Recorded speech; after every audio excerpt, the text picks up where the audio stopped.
लघुचाप जनित लगाण वर्षा जो सुवर्णरेखा और बैतरणी में बन्या आखुआपदार बैतरणी और राजघाट में सुवर्णरेखा विपद संकेत उपर प्रभावित होती। बैतरणी शाखा नदी काणी नदी में 30 मीटर घाई होती फल दशरथपुर ब्लॉकर 4टी पंचायत में पशिचे पानी से घाई द्वारा आउ 12टी पंचायत आंशिक प्रभावित होती। पानी कमिले घाई मरामती काम आरंभ हो जलसंपद विभाग सर्वोच्च जंतु। सुवर्णरेखार बन्या जो बालेश्वर जिलार भोगराई बस्ता बालियापड़ प्रभावित होती। बन्यारे जाजपुर जिलार सर्वाधिक 46टी गाँ 14टी पंचायत प्रभावित होती।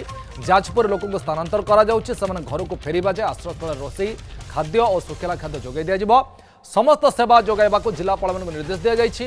बन्यांचल लोके आश्रयस्थल को आसवा परामर्श देते राजस्व मंत्री कहते पुलिस को घर जगिबा निर्देश दी जाएगी। क्षयक्षति आकलन करने को निर्देश दी जाएगी। पानी छाड़ू छाड़ू क्षतिपूरण मिल मंत्री।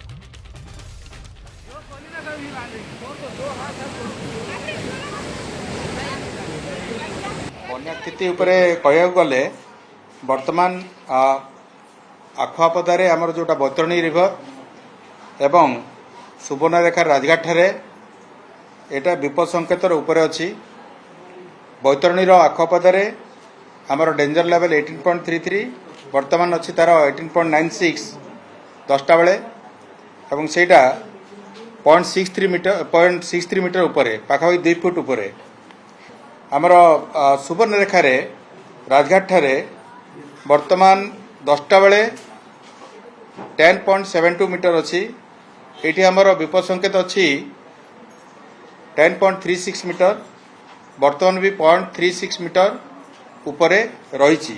एवं बैतरणी में मुझे कहू चाहूँगी जे काणी नदी रे जोटा बैतरणी बाहरी सेठी गोटे घाई होती जोटा पाखापाखि 30 मीटर चौड़ा सेठी पानी कमिला परे आमर रिस्टोरेशन काम आरंभ हो सेठी आमर जहाँ मटेरियल दरकार सबू साइट रे आमर जमा कराई जाउची। समस्ते आश्रयस्थल को पलि आसतु तांकर पानी घेर थिबा समय एवं पानी पतन कम होला परे मध्य पुलिस प्रशासन को मध्य निर्देश दिखाई तांकर घर जगिबा पई धन संपत्ति जगिबा पई निजे सुरक्षित रहंतु वयस्क लोक मानकु सुरक्षित रखंतु शिशु महिला मानकु सुरक्षित रखंतु घरे जो भाव में आम व्यवस्था करि थाउ दैनंदिन जीवन में रिलीफ सेंटर में ठीक से भाया व्यवस्था माने सबू जगार निजे निरापद रहंतु लोक मानकु निरापद रखंतु आउ जहाँ क्षयक्षति होइथिबो घर क्षयक्षति हो कि बहुत जगह चाष जमी क्षयक्षति होती